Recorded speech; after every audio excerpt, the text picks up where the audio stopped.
이 시간에 함께한다는 착감이라는 말씀의 제목으로 사무엘상 4장 1절부터 11절까지 말씀을 나누도록 하겠습니다.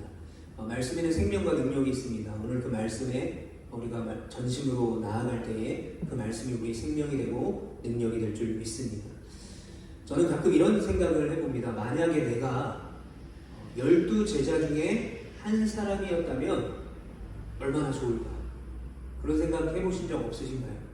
제가 상상력이 풍부해서 그런지 모르겠지만 내가 예수님의 공생의 시절에 함께 예수님과 식사를 하고 그 발치에서 말씀을 듣고 함께 귀한 사역을 감당할 수 있는 그런 특권을 누릴 수 있는 제자 중에 한 사람이었으면 어떨까라는 그런 상상을 가끔 해봅니다.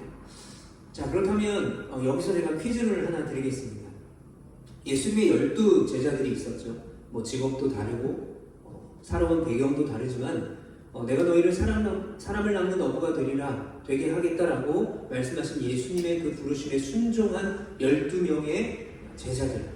자, 이 제자들은 언제 진짜 예수님이 원하셨던 그런 제자다운 제자들이 되었을까요? 자, 1번 예수님께서 제자들을 부르셨을 때, 2번 예수님의 공생의 기간에 예수님의 기적을 보고 말씀을 들었을 때, 자, 마지막 3번 마가의 다락방에 임한 성령 충만이 있었을 때. 자, 정답은 몇 번일까요? 정답은 3번이죠. 성령 충만이 임했을 때. 자, 그 이유가 있습니다. 예수님께서 분명 이렇게 말씀하셨어요. 사도행전 1장 8절에 오직 성령이 너희에게 임하시면 너희가 뭘 받아요? 권능을 받는데요. 그 전에는 없었던, 그 전에는 가질 수 없었던 그 권능, 오직 성령이 주시는 권능을 받았을 때 어떻게 되냐? 예루살렘과 온 유대와 사마리아와 땅 끝까지 예수 그리스도의 복음을 전하는 증인이 될 것이다. 뭘 하면? 성령이 제자들에게 임하시면, 그리고 그 성령의 임함을 통해서 권능을 받게 되었을 때 제자다운 제자가 된다라고 말씀하셨어요. 그런데 이 성령 충만에는 먼저가 되는 사건이 있습니다. 제자들이 목숨을 걸고 성령에 충만해서 복음을 전하게 된 결정적인 사건이 성령 충만 이전에 일어나게 되는데, 그게 뭐냐면 바로 부활하신 예수를 만난 거예요. 그 당시에 수많은 이단들은 예수님의 부활을 믿지 않았습니다. 심지어는 예수님이 육신으로 오신 것이 아니라 혼으로, 영으로 그 자리에 임했다라고 주장하는 이단들도 있었어요. 그래서 어떻게 합니까? 도마가 예수님이 부활하셔서 나타나자 믿지 못하죠. 그래서 찔린 손, 못 박힌 손과 발을 만져보고 옆구리를 만져보고, 아, 이게 진짜 예수님이구나. 육신으로 부활하셔서, 성경의 말씀대로 육신으로 부활하셔서 오신 예수님이구나라는 것을 믿게 된 거죠. 그러니까 제자들이 제자다운 제자가 되기 위한 어떤 과정들 중에 가장 중요한 사건이 먼저는 부활하신 예수님을 만난 거예요. 그래서 어떤 마음을 갖게 되느냐? 우리가 예수님이 십자가에 달려 돌아가셨을 때 우리를 죽일까봐 두려워서, 이 이생의 삶이 끝나는 것이 두려워서 우리는 다 숨었지만, 부활하신 예수를 보니까 우리에게도 부활이 있겠구나 라는 믿음이 생기기 시작했던 거죠. 그래서 우리가 신약 성경을 읽어보면 수많은 초대 교회들이 그 로마의 압제와 박해에서 그 순교의 현장 가운데, 사자밥이 되는 그 현장 가운데도 그들이 예수 그리스도의 부활을 믿고 신앙 공동체로 살아갈 수 있었던 가장 큰 이유는 그들은 부활을 믿는 신앙이 있었다는 거예요. 제자들도 마찬가지예요. 부활하신 예수를 만나서 부활의 신앙을 갖게 되고, 예수님께서 예비하시고 말씀하셨던 성령이 그들에게 임했을 때에 십자가 때 다 도망갔던 그 제자들이 완전히 변화되어서 복음을 전하게 되는 것입니다.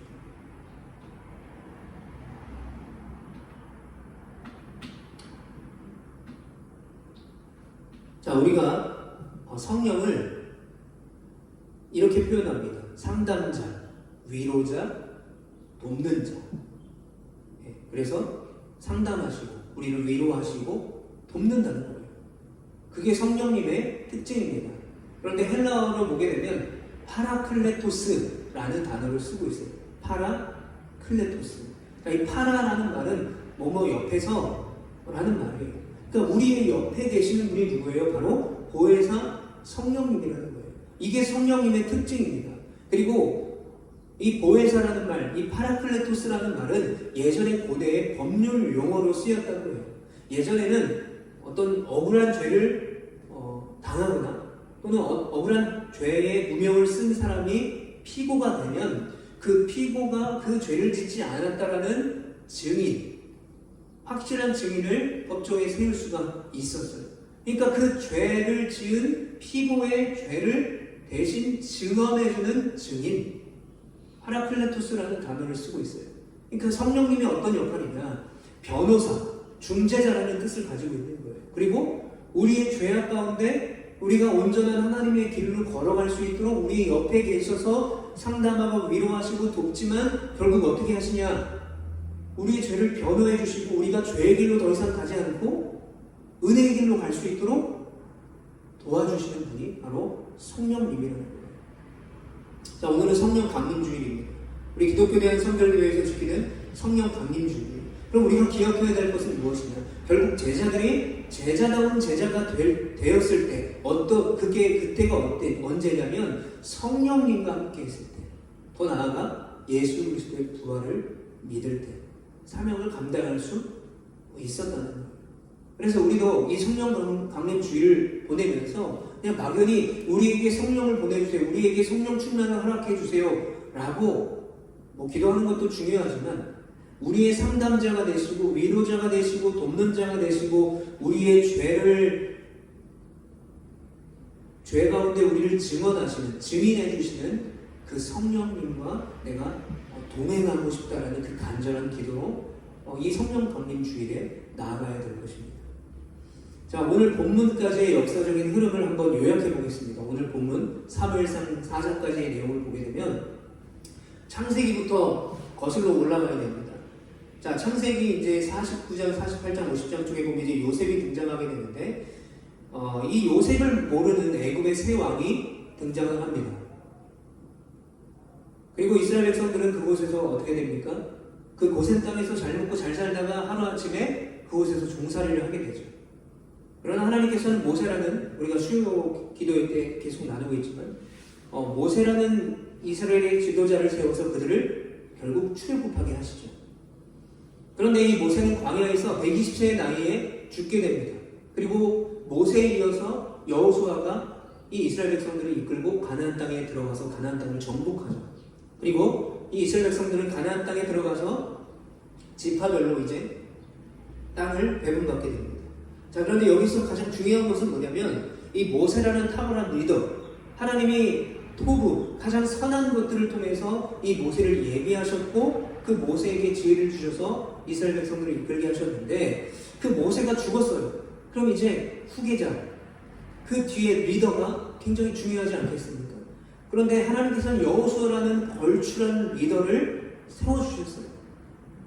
그런데 이스라엘의 문제는 뭐냐면, 여호수아 이후에는 온전한 리더가 없었다는 거예요. 그러니까 여호수아가 자기 뒤를 이끌 만한 인물을 결국 세우지 못하고 죽습니다. 그래서 이 여호수아라는 이스라엘의 지도자, 리더를 끝으로 이제 시간이 많이 흘러서 사사기서로 가게 되면 이제 사사들이 대표해서 이스라엘 백성들을 전쟁에 이끌고 나라를 다스리게 되죠. 그때의 마지막 사사가 누굴까요? 바로 사무엘입니다. 선지자이자 사사예요. 그러니까 사사의 역할은 선지자의 역할이에요. 하나님의 말씀을 듣고 그 말씀을 대언해 주는 거죠. 그 말씀을 들은 대로, 하나님이 말씀하신 대로 백성들에게 전하는 거예요. 그래서 그 백성들을 온전한 믿음의 길로 인도하는 역할이 사사였죠. 그런데 그 마지막 사사 사무엘 시절에 어떤 일이 벌어지냐면, 이제 이스라엘 백성들이 주위에 있는 다른 나라들을 보면서 비교하면서 우리에게도 인간 왕을 세워달라고 하나님께 요청합니다. 그래서 안타깝게도 이스라엘의 첫 왕이 세워지면서 이제 신정 정치, 하나님이 다스리는 나라가 아니라 왕정 정치로 이스라엘이 바뀌게 돼요. 그러나 그때의 이스라엘 왕들도 사사와 같은 역할이에요. 하나님의 말씀을 잘 듣고 그 말씀을 전해주고 또 그 말씀을 통해서 나라를 다스려야 되는 것이 왕의 역할이죠. 그러니까 그 나라를 다스리는 것은 다스리는 중책을 받은 자들은 왕이라는 인간들이었지만 결국 이스라엘을 다스리는 분은 하나님이었다는 사실을 왕도 이스라엘 백성들도 잊어서는 안 됐다는 거예요. 그런데 이제 그렇게 왕정 정치가 시작이 되고요. 그 마지막 사사였던 사무엘. 이 사무엘이 한나의 아들이죠. 한나가 하나님 앞에 아이가 생기지 않아서 기도했어요. 그래서 하나님께서 아이를 주시면 내가 성전에서 이 아이를 키우겠습니다 라고 서원합니다. 그래서 결국 이 사무엘은 엘리 제사장 때 그 성전에서 자라기 시작하죠. 자, 제가 오늘 말씀을 통해서 나눌 이야기가 바로 이 엘리와 그 두 아들에 관한 이야기예요. 그러니까 엘리와 두 아들을 알려면 이스라엘이라는 역사가 어떻게 진행되고 또 어떤 영적인 흐름이 있었는지를 알아야 하기 때문에 제가 그 전에 창세기부터 요셉 때부터 쭉 이야기를 드린 거예요. 자, 사무엘은 이제 엘리 제사장 밑에서 여호와를 섬기면서 살게 됩니다. 그런데 이 사무엘이 너무나 하나님께서 주시는 지혜와 또 하나님께서 주시는 은혜가 너무나 많아서 엘리 제사장도 듣지 못하는 하나님의 음성을 계속해서 들어요. 그래서 유명한 말씀이 있죠. 주여 말씀하소서 제가 순종하겠습니다. 사무엘의 고백이죠. 자, 그렇다면 여기서 사무엘이 지혜롭고 하나님의 은혜가 있었기 때문에 그 하나님의 음성을 들을 수 있었을 거라고 우리는 생각을 합니다. 그러면 이 말은 반대로 그 당시에 그 예배를 주관하고 그 나라의 어떤 영적인 일을 책임졌던 엘리 제사장의 영적인 무지함을 우리가 여기서 볼 수 있는 거예요. 사무엘과 비교하면 이 엘리 제사장이 얼마나 영적으로 무뎌졌는가 라는 것을 우리가 알 수 있죠. 하나님의 음성을 정작 들어야 될 엘리 제사장은 듣지 못하는데 사무엘이 들었다는 거죠. 그런데 이게 왜 문제가 하냐면 엘리 제사장의 그런 영적인 무뎌짐, 하나님의 음성을 듣지 못하는 그리고 영적인 판단이 흐려지고 영적 타락이 왔다라는 것은 바로 결국 그의 두 아들의 이야기로 자연스럽게 이어지게 되는 거예요. 맥락이 같다라는 거예요. 두 아들이 누굽니까? 바로 홈니와 비느하스입니다. 자, 이들은 제사장의 아들이었습니다. 그런데 제사장의 아들이었는데도 하나님에 대해서 몰라요. 하나님의 집에서 하나님의 전에서 자기의 욕심을 채웁니다. 하나님의 법을 무시해요. 제사에 쓰일 고기를 먼저 취하고 먹어버립니다. 하나님께 드려야 되는데. 그리고 회막에서 수종드는 그 여인들을 겁탈합니다. 하나님께서 계시는 그 회막이라는 성전이라는 곳에서 버젓이 죄를 짓고 있었죠. 그런데 더더욱 악한 것은 이들이 하나님께 드리는 예배까지 멸시했다는 거예요. 이거 한번 넘겨주시면요. 한 번 더 넘겨주시면 성경에 이렇게 말하고 있어요. 이 소년들의 죄가 여호와 앞에서 심히 크면 그들이 여호와의 제사를 멸시하였다. 그러니까 이들이 왜 회막에서 이런 죄를 짓는가? 왜 하나님께 바쳐질 고기를 먼저 지들이 취해서 먹고 수종드는 여인들을 겁탈하고 왜 그렇게 하나님의 법을 무시하는가 봤더니 결국 그들의 중심에는 여호와의 제사, 하나님 앞에 드리는 이 예배를 무시했다라는 거예요. 멸시했다라는 거예요. 이 말은 중요하지 않았다는 거예요. 그냥 무의식적으로 해야만 하니까 했던 거예요. 자기네들의 직업으로 생각했으니까 하는 거예요. 자, 그런데 이 홈니의 비느하스의 이 큰 죄악이 누구로부터 시작이 된 것입니까? 저는 그렇게 생각해요. 바로 그 당시에 사사요 제사장이었던 그들의 아버지 엘리에게 저는 책임이 있다고 생각합니다. 자, 그 이유가 성경에 분명하게 나와 있는데 사무엘상 2장 23절부터 24절 말씀입니다. 그들에게 이르되 너희가 어찌하여 이런 일을 하느냐? 내가 너희의 악행을 이 모든 백성에게서 듣노라. 내 아들들아 그리하지 말라. 내게 들리는 소문이 좋지 아니하니라. 너희가 여호와의 백성으로 범죄하게 하는도다 라고 말씀하고 있습니다. 자, 그런 큰 죄악을 짓고 있는 아들들에게 엘리가 뭐라고 말합니까? 내 아들들아 그리하지 말라. 자, 다른 번역본을 보면요, 새 번역에는 이놈들아 당장 그쳐라 라고 굉장히 단호하게 혼내고 있는 것처럼 보여요. 그런데 공동 번역 성경에 보면 이렇게 말해요. 이놈들아 못 쓴다.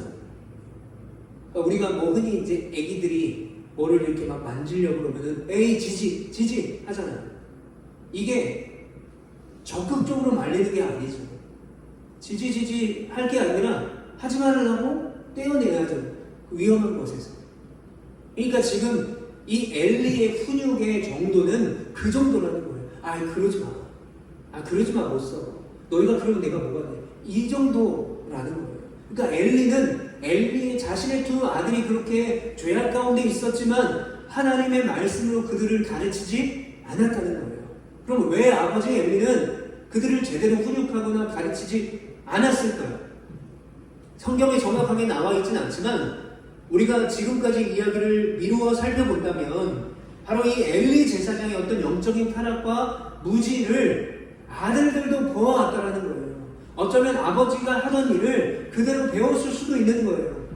그러니까 아버지가 자신도 말씀 앞에 서지 못하고 영적인 무뎌짐과 타락 가운데 있는데 어떻게 그 아들을 제대로 말씀으로 훈육할 수 있겠냐라는 거예요. 최근에 많은 사람들이 교회를 떠나고 있죠. 안타까운 일입니다. 목사로서 이 시대 속에, 이런 악한 시대 속에, 또 이런 안타까운 교회 현실 속에 어떻게 사역을 하고 어떻게 복음을 전할 수 있을까 너무나 많이 고민이 되는 시기예요. 근데 많은 젊은 세대들이 교회를 떠나는 이유 중에 가장 근본적인 이유를 바로 그들의 부모에서 찾는다는 거예요. 우리 부모님이 교회와 직구와 전혀 다르다라는 거예요. 목사님을 대할 때랑 자기를 대할 때가 너무 다르다는 거예요. 구역예배 드릴 때랑 구역예배 안 드릴 때 모습이 너무 다르다는 거죠. 그래서 그 괴리감이 너무 크기 때문에 교회를 떠난다는 거죠. 엘리와 홈리와 비너스도 마찬가지예요. 아버지 엘리가 그들을 말씀으로 가르치지 않았던 거죠. 결국 그들이 말씀으로 세워지지 못하게 된 거죠. 물론 홈리와 비너스가 죄를 선택하고 그 죄를 지은 것, 어떤 자신들의 사명을 망각한 것은 바로 그들의 죄예요. 그러나 그들의 그 근본적인 죄의 시작은 엘리라고 저는 생각합니다. 우리가 말씀을 나눌 때 자주 들었던 말씀, 죄는 전염되는 거예요. 더 커지게 되는 거죠.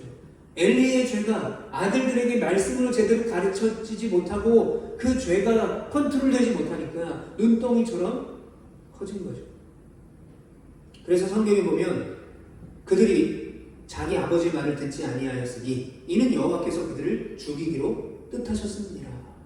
죽이기로 결정하셨다는 거예요. 우리가 지난주에 말씀을 기억해보면 북이스라엘과 남유다의 멸망, 하나님이 어느 날 갑자기 그들을 멸망시킨 게 아니에요. 많은 선지자를 통해서 말씀하셨어요. 어떻게 말씀하셨어요? 내가 너희를 다 쓸어 없애버리겠다 라고 하지 않으셨어요. 돌아오라. 심판의 목적은 뭐라고 했어요? 멸망이 아니라고 말씀드렸죠. 심판의 목적은 회개하고 돌아옴이에요. 그러니까 기회가 있었던 거예요. 멸망당하지 않고 하나님의 백성으로 살아갈 수 있는 기회가 얼마든지 있었지만 그들은 그 기회를 선택하지 않죠. 결국 멸망의 길로 간 것입니다. 엘리도 마찬가지예요. 말씀으로 가르치지 않았다는 거죠. 자신의 영적인 타락과 무지함과 무뎌짐을 만만하게 본 거예요. 그러니까 아들을 가르칠 수 없었던 거죠. 또 아들들의 죄도 너무나 만만하게 본 것입니다. 그런데 반대로 사무엘은 어떻습니까? 성경에 이렇게 말하고 있어요. 사무엘상 2장 26절에 보면 아이 사무엘이 점점 자라매 여호와와 사람들에게 은총을 더욱 받더라. 자, 그러면 왜 사무엘과 엘리 제사장과 두 아들에 대해서 이 사무엘상 말씀에서는 계속 말씀하고 있는가? 강조하고 있는 거예요. 뭘 강조하는가?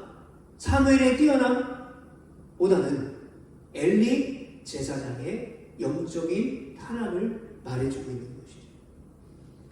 자, 그러나 우리가 읽은 오늘 본문은 사무엘이 나라를 다스리던 때가 아니었어요. 사무엘이 선지자로 세우기 전, 사사로 세우기 전이에요. 홈리와 비느하스가 살아있을 때 이야기입니다. 자, 바로 그때 오늘 본문을 보니까 블레셋과 전쟁을 하게 됩니다. 그리고 그 전쟁에 누가 나갑니까? 엘리의 두 아들 홈리와 비느하스가 참전하게 돼요. 리더로서 참전하게 됩니다. 우리가 이 블레셋이라는 나라를 살펴보면 이스라엘의 지도가 이제 이렇게 있으면 요 밑에 왼쪽에 서쪽 남서쪽 밑에 있는 나라예요. 자, 블레셋은 우리가 성경에서 너무나 많이 봤어요.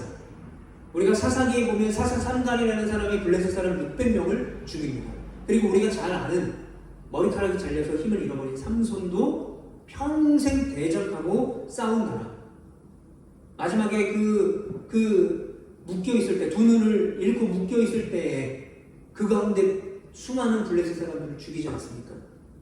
그리고 이후에 사울 왕이 전사할 때, 그때에도, 그리고 다윗이 거인을 만나서 물맷돌로 이겼을 때도 상대 국가는 블레셋이었어요. 그러니까 역사적으로 블레셋과 이스라엘은 물론 인접 국가였기도 했지만 가장 많이 부딪히고 전쟁을 했던 나라라고 볼 수가 있어요.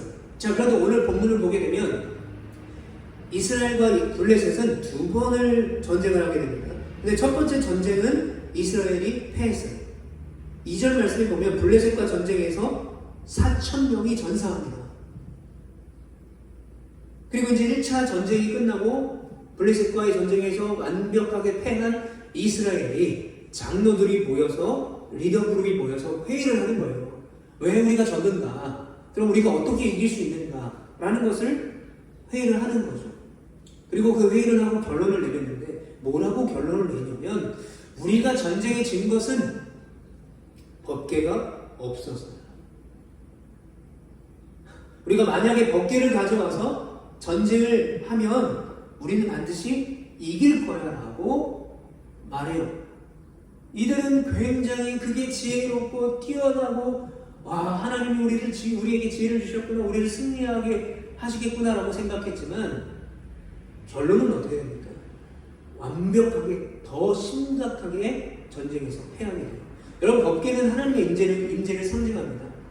아마도 그 당시에 이 이스라엘 장로들은 과거에 그 법궤의 능력을 기억했을 거예요. 어떤 일이 있었습니까? 가나안 땅에 들어갈 때에 제사장들이 요단강을 건너죠. 우리가 이제 이스라엘 성지순례 가면 요단강이 뭐 그렇게 큰 강은 아니라고 봐요. 그러면 그렇게 큰 강도 아닌데 뭐 거기를 그렇게 못 건넜을까 그러는데 우기가 되면은 이제 비가 내려서 거기 물이 굉장히 넘친다고 합니다. 많아진다고 해요. 그러니까 건널 수 없었죠. 그때 법궤를 맨 제사장들이 요단강을 건널 때 물이 그치고 요단강을 건널 수 있었죠. 법궤를 들고 메고 가니까. 그리고 그 당시에 가장 강력한 성이었던 성 뭐죠? 여리고성. 문이 이중문으로 되어 있고 경사로에 있어서 한 번도 함락되지 않았던 그 여리고성을 무너뜨릴 때도 법궤의 능력을 의지했어요. 그러니까 그걸 기억한 거예요. 그러니까 법궤만 있으면 승리하겠구나. 그래서 의기양양하게 법궤를 들고 블레셋과의 전쟁 2차전에 나가게 됩니다. 홈리와 비느하스도 그 하나님의 법궤와 함께 있었다라고 오늘 성경에서 말씀을 하고 있어요. 자, 이 법궤의 효과는 엄청났습니다.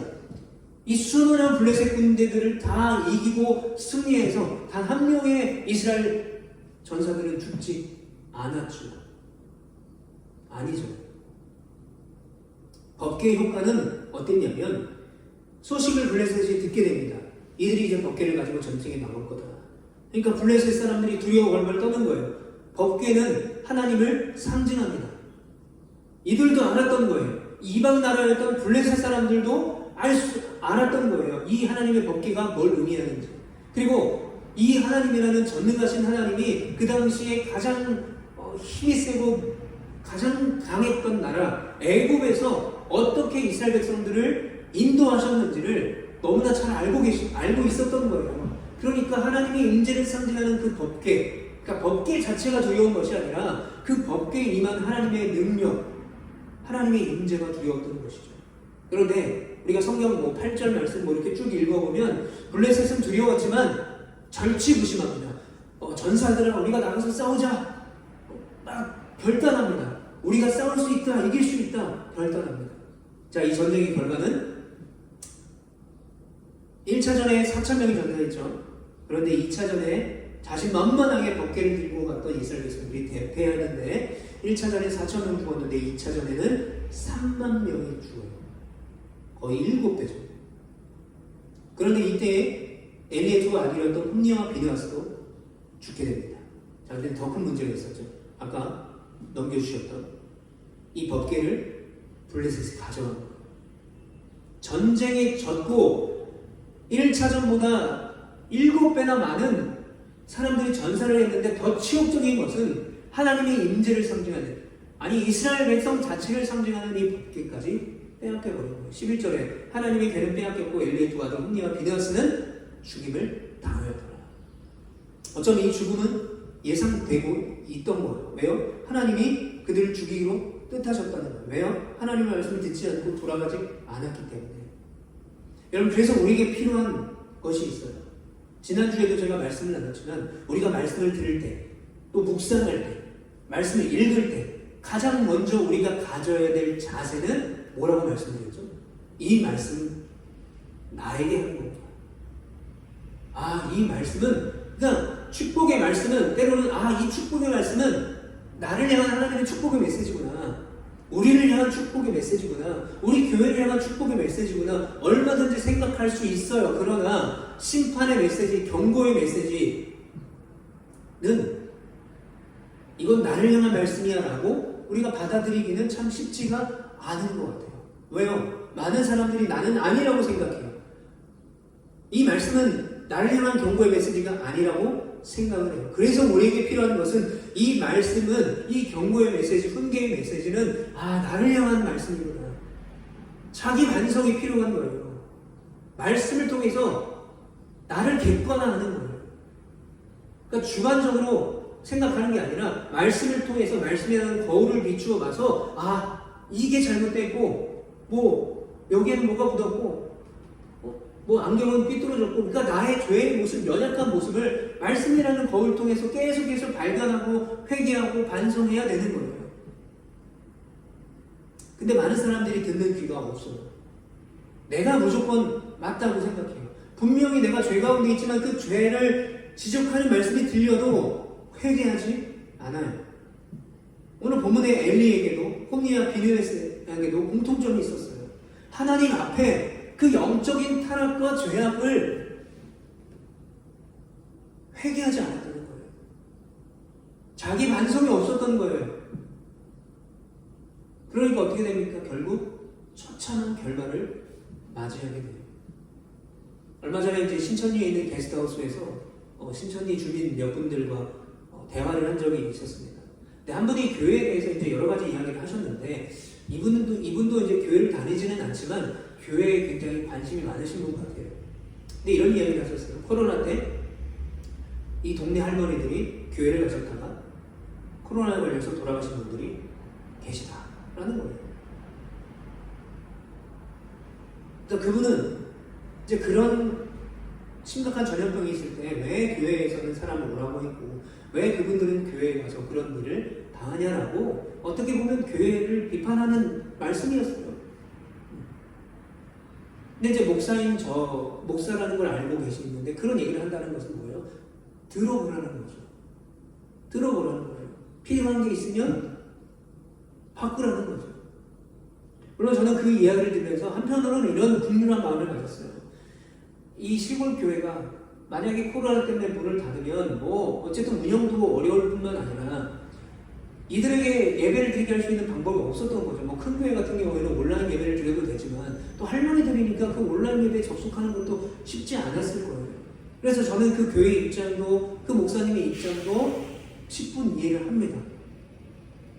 그러나 저같이 목사가 아닌 사람들의 입장에서는 그런 부분들을 바라보지 못하죠. 그러니까 비판하게 되고 판단하게 되는 거죠.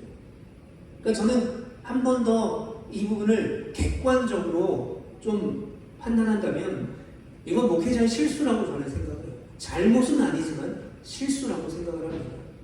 차라리 그때 제가 만약에 담임 목사였다면 예배를 드리지 않고 저는 주중에 한 번씩 마스크를 단단히 쓰고 찾아가서 잠깐이라도 기도해 주든가, 아니면 그것도 좀 너무 민감하면 그냥 전화를 드려서 기도해 주든가, 그렇게 할 것 같아요. 그러니까 분별에 대한 무지였다고 저는 보고요, 명백한 실수였다고 저는 봅니다. 그런데 이런 여러 가지 우여곡절 끝에 끝나지 않을 것 같은 코로나가 끝이 났죠.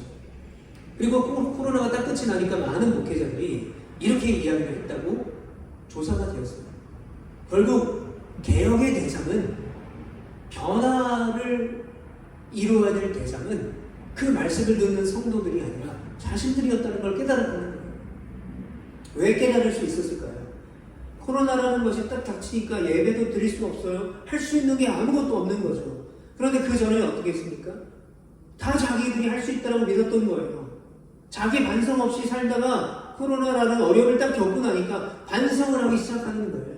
개혁되기 시작하는 거예요. 변화되기 시작하는 거예요. 막상 아무것도 할 수 없는 자신들을 보면서 전능하신 하나님의 말씀 앞에 굴복하게 되는 것이죠. 저는 물론 코로나의 기간 동안에 정말 수많은 분들이 목숨을 잃었어요. 너무 안타까운 일이죠. 저도 기저질환이 있기 때문에 이 코로나가 얼마나 무서운 질병인지 몸소 경험했었어요. 수많은 의료진들 수고하고 나라가 힘들었죠. 그러나 하나님이 왜 그렇다면 우리에게 이 코로나라는 어려움을 주셨는가, 이걸 우리는 생각해 봐야 되는 거예요. 변화가 필요한 거죠. 돌이켜서 주님 앞에 나아가 회개해야 될 이유가 분명하게 있는 거예요. 북이스라엘에게 남유다에게 말씀하셨던 것처럼, 엘리와 두 아들에게 말씀하셨던 것처럼 자기 반성이 없는 그 삶 속에서 돌이켜서 주님의 은혜의 자리로, 말씀의 자리 앞에 돌아가야 되기 때문에 우리에게 어려움을 주신 거죠. 돌아오라. 코로나 때문에 다 나가라고가 아니라 돌아오라. 그렇기 때문에 우리에게 이 자기 반성이 필요한 것입니다. 그런데 많은 사람들이 이렇게 생각해요. 뉴스에 나오는 온갖 중범죄를 저지르는 사람, 어떻게 저런 죄를 져? 욕하죠. 속으로. 판단합니다. 정죄합니다. 그런데 자신의 있는 들보를 바라보지 못하는 거죠. 나에게 있는 아주 사소하고 작은 죄는 죄라고 생각하지 않아요. 그런데 성경을 보면 계속해서 반복하고 있는 말씀이 뭐냐면 우리는 다 같은 죄인이라는 거예요. 자, 찰스 스펄전 목사님이 이렇게 말씀하셨어요. 인간의 부패함을 의심하는 사람은 자신에 대해 연구해보라. 그러니까 인간의 부패함을 의심하는 사람, 그러니까 인간이 정말 부패했을까? 라는 생각을 하는 사람은 자기 자신을 보라는 거예요.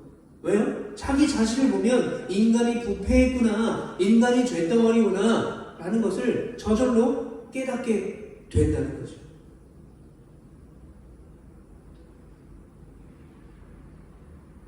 그러나 안타깝게도 오늘 본문을 보면 그 당시 리더였던 엘리와 두 아들들에게는 자기 객관화나 반성이 전혀 없었다는 거죠.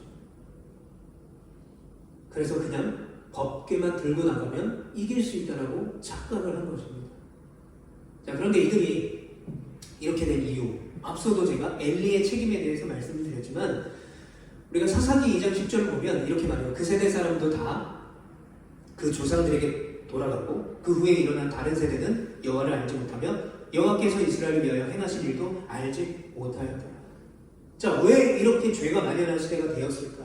왜 사사기서에서 그렇게 인간들이 자기 소견에 오른 대로 하나님 없이 살았는가? 결국 그것은 신앙의 전수가 이루어지지 않았던 거예요.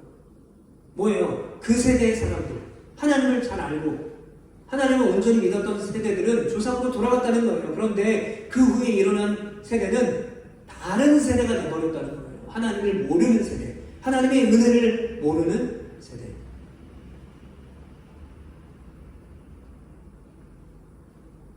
제가 개척을 하기 전에 함덕에 있는 어디까지 가시나?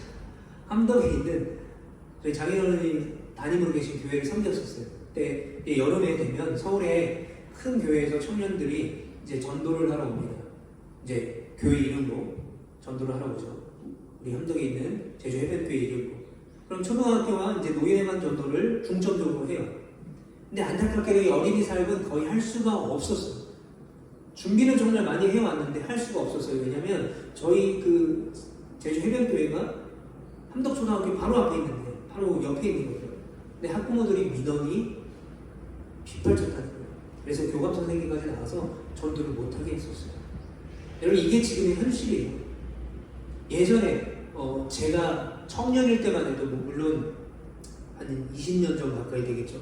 그때만 해도 이제 토요일 날 학교를 다녔으니까 이제 격주로, 뭐 놀토라고 해서 이제 격주로 잡던 시절이 있으니까, 학교 가는 토요일 날은 이제 저는 이제 청년이었으니까 전사님들하고 같이 가서 학교 앞에서 전도했어요. 떡볶이도 주고, 간식도 주고. 지금은 일절 못해요. 그러니까 다음 세대에게 복음을 전하는 것은 너무나 어려운 시대가 되었어요. 물론 이 현실은 우리 교회들과 성도들이 만들어낸 슬픈 현실이에요. 그러니까 우리의 다음 세대는 이미 다른 세대가 되어가고 있는 거예요. 물론 세대 차이, 뭐 그런 것들도 분명히 존재하지만 영적으로 이제 하나님을 거부하는 시대가 돼버린 것이죠. 근데 문제는 뭐냐면 교회적으로도 아무런 대책이 없는 거예요. 그러니까 오늘 본문에 이들도 마찬가지입니다. 다른 세대가 돼버린 거예요. 하나님을 모르는 다른 세대들. 결국 결말이 어떻게 돼요? 블레셋에게 대패합니다. 홈리와 비나스는 그 자리에서 죽게 됩니다. 법궤까지 빼앗겨버려요. 그리고 그 소식을 들은 엘리는 어떻게 됩니까? 의자에서 떨어져서 목이 부러져서 죽게 돼요. 결국 영적 타락과 하나님의 말씀 앞에 서지 못한 그 엘리와 두 아들의 생은 이렇게 너무나 처참하게 끝이 나는 것이죠. 그러면 앞서 말씀드린 것처럼 사무엘과 왜 엘리의 두 아들의 이야기를 할까? 대조하는 것이죠. 그 아들에 대해서 대조해서 말씀하고 있는 것입니다. PPT를 보시면, 자, 이들의 공통점이 있었어요. 사무엘과 홈리와 비느하스의 공통점이 있는데, 이 사람들은 하나님과 함께 해야 되는 사람들이었어요. 그런데 사무엘상 3장 19절에 보면 사무엘이 자남에 여호와께서 그와 함께 계셨다라고 말씀해요. 그리고 오늘 보면 사전에도 홈리와 비느하스도 법궤도 함께 있었다라는 거예요. 같은 함께죠. 그러나 이 같은 함께지만 의미는 달랐어요. 자, 법궤는 홈리와 비느하스 함께 있었지만 하나님께서는 그들과 함께 계시지 않았어요. 왜요? 그들의 평소의 삶에 하나님이 계시지 않았기 때문에 그래요. 우리가 지난주에도 얘기했지만 가인의 삶에도 왜 가인의 제사를 하나님이 받아주지 않으셨나? 갑자기 아니에요. 가인의 삶에는 하나님이 없었던 거예요. 홈리와 비느하스도 마찬가지죠. 법궤만 있었던 거예요. 무적처럼 법궤를 생각한 것이죠. 하나님을 경배하지도 않고 섬기지도 않으면서 알지도 못하는 그 하나님께서 자신과 함께 있다라고 착각을 한 것입니다.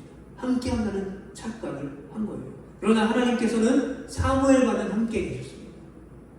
사무엘은 하나님을 경외하고 하나님을 믿고 신뢰했던 삶을 살아왔기 때문이죠. 이제 말씀을 마무리합니다. 사랑하는 성도 여러분, 우리에게 먼저 필요한 것은 하나님의 말씀이 들렸을 때에, 그 말씀이 나에게 주어졌을 때에 그 말씀이라는 거울 앞에서 나를 비추어 보고 반성해야 되는 거예요. 회개해야 되는 거예요. 은혜의 말씀은 은혜로 받고, 축복의 말씀은 축복의 메시지로 받고, 경고와 훈계의 메시지는 지금 당장 나를 향한 경고의 메시지구나 깨닫고 그 자리에서 뉴턴 돌아가야 되는 거예요. 회개라는 것은 돌아가는 거예요. 그냥 이것이 죄구나, 이것이 내 연약함이구나 라는 어떤 깨닫는 것으로 그치는 것이 아니라 돌이켜서 다시 하나님의 자리로 돌아가는 거죠. 죄라는 단어 헬라어로 보면 관역에서 벗어났다는 거예요. 그러니까 관역에서 벗어난 그 화살을 다시 관역으로 옮겨가는 것, 그게 회개라는 것이죠. 그래서 오늘 말씀을 듣고 우리는 이제 세상으로 돌아가서 또는 우리 가정에서 항상 생각해 봐야 되는 거예요. 나는 어떤 영적 리더로서 내 주위의 사람들을 어떻게 대하고 있는가, 내 이웃을 어떻게 대하는가, 나에게 있어서 복음은 얼마나 우선순위를 가지고 있는가, 내 삶이 믿지 않는 자들에게 어떤 본이 되었는가. 너무 연약한 투성이죠. 저만 봐도 그래요. 너무나 많은 실수와 죄를 짓고 있어요. 그러니까 저는 이렇게 말씀을 준비하는 것도, 말씀을 전하는 것도 쉽지 않아요. 왜요? 설교를 준비하는 것도 어렵지만 이거를 전하는 사람이 먼저 그렇게 살아야 되지 않겠습니까? 오늘 제가 어떤 SNS를 하는데 어떤 사람이 이런 글을 짧게 올렸어요. 아, 말씀대로 살고 싶다. 내가 전도사인데. 그렇게 썼어요. 그래서 제가 댓글을 달았어요. 아, 나도 말씀대로 살고 싶다. 나도 전한대로 살고 싶다. 나도 목사인데. 여러분, 말씀이라는 어떤 훈계와 말씀이라는 지적이 결국 그것이 내 것이구나라고 우리가 먼저 느낄 수 있어야 돼요. 그것이 느껴지지 않으면 어쩌면 홈리와 비나가스처럼 다시 하나님께 돌아갈 수 있는 기회를 잃어버리실지도 몰라요. 그래서 우리는 늘 말씀을 통해서 회개해야 되는 거예요. 그냥 SNS를 하다가도 어떤 성경 말씀을 보면 어떤 메시지가 영상으로 잠깐 나오면 그 말씀도 아, 이 기회를 통해서 나에게 말씀하시는구나. 우리는 자꾸 말씀을 통해서 깨닫고 주님께 돌아가야 되는 거예요. 돌아갈 방법을 모색해야 되는 거예요. 죄를 지을 때마다 아, 이러지 말아야지. 이러면 안 되지. 내가 하나님의 사람을 이렇게 살면 안 되지. 라고 하는 철저한 자기 반성이 필요한 겁니다. 그리고 우리에게 한 가지 더 필요한 것은 바로 사랑이에요. 사랑. 그 자기 객관화와 반성을 통해서 말씀을 온전히 깨닫고 우리가 그 말씀 앞에 사무엘과 같이 하나님과 함께 있는 그런 삶을 통해서 잃어버린 자들, 믿지 않는 자들에게 사랑을 줘야 돼요. 전해야 돼요. 복음은 사랑이죠. 왜 복음이 사랑인가요? 그 복음이 하나님의 사랑이 녹아져 있는 거잖아요. 예수 그리스도의 십자가의 그 보혈의 피가 그 복음 가운데 녹아져 있는 것이죠. 그런데 저도 마찬가지지만 그동안에 제가 부목사로 사역하면서 뭐 전도한다고 나가서 복음을 전한다고 나가서 한 일은 결국 돌이켜보면 그 사랑을 전한 게 아니었어요. 그냥 전도지만 전하는 거예요. 그냥 커피 한 잔만 전해준 거예요. 물론 그것도 전도의 중요한 일이긴 해요. 그러나 우리가 내가 하나님의 말씀대로 사는 삶을 통해서 그 십자가의 사랑이 내 삶에 녹아져 있고 그래서 그 사랑을 내가 복음에 담아서 전해는 거야.